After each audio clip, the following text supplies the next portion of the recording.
BNP স্থায়ী কমিটির সদস্য আমির খসরু মাহমুদ চৌধুরী বলেছেন, একটি ছোট গোষ্ঠী তাদের স্বার্থ রক্ষায় বাংলাদেশকে একটি দিকে নিয়ে যাবে, সেটা হবে না। আর দলটির স্থায়ী কমিটির আরেক সদস্য হাফিজ উদ্দিন আহমেদ বলেন, মেচর সরকার বাদ দিয়ে এখন নির্বাচিত সরকার দরকার। এছাড়া সিরিয়ার যুগ্ম মহাসচিব রুহুল কবির রিজভী বলেন, শেখ হাসিনাকে রক্ষা করে ভারত পশ্চিম কাশ্মীরের মতো বাংলাদেশকেও পূর্ব কাশ্মীরে পরিণত করতে চাইছে। জাতীয় প্রেস ক্লাবে আলাদা অনুষ্ঠানে এসব কথা বলেন তারা। ইফতেখার রেজা রিপোর্ট।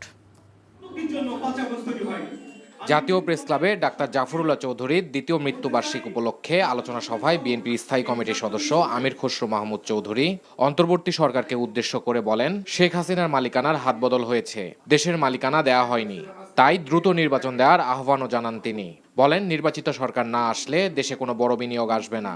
আপনি যে দেশের মানুষকে জিম্মি করে আপনার একটা গোষ্ঠীর স্বার্থ সংরক্ষণের জন্য আপনি সংস্কারের কথা বলবেন, আপনি জোর করে চাপিয়ে দেওয়ার চেষ্টা করবেন জনগণকে বাইরে রেখে, সেটা তো বাংলাদেশে আর হবে না।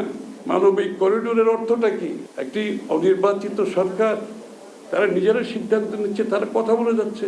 প্রেস ক্লাবে মাওলানা ভাসানীর ফারাক্কা লং মার্চ স্মরণে গণসমাবেশ উপলক্ষে আয়োজন করা হয় গোলটেবিল বৈঠকের।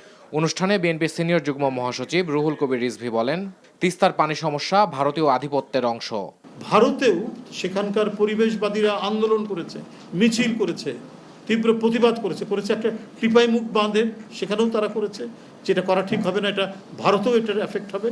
আরেকটা হচ্ছে আপনার রামপাল কয়লা পুড়িয়ে যে বিদ্যুৎ কেন্দ্র, সেটার ব্যাপারে।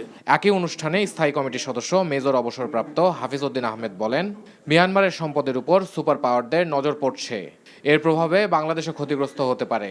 মিয়ানমারের যে সমস্যার কথা আমরা ইদানিং শুনছি বা আরও সামনে অনেক জটিল পরিস্থিতির উদ্ভব সেখানে হবে, সেখানেও একটা কারণ হলো যে মিয়ানমারের অনেক প্রাকৃতিক সম্পদ আছে, এটির প্রতি বহিঃশক্তি এবং সুপার পাওয়ারদের নজর পড়েছে। এর জন্য হয়তো আনউইলিং ভিকটিম বাংলাদেশকে হতে যেতে পারে। মানবিক করিডোর নিয়ে রাজনৈতিক দলগুলোর সাথে আলোচনা না করার সমালোচনা করেন বিএনপির নেতারা। Iftekhar Reza, NTV news, Dhaka. Bundle থাকলে প্রতি সেনমানিতে টাকা বাঁচবে। বিকাশ সেনমানি বান্ডেল কিনে জিতুন প্রতি লেনদেনে।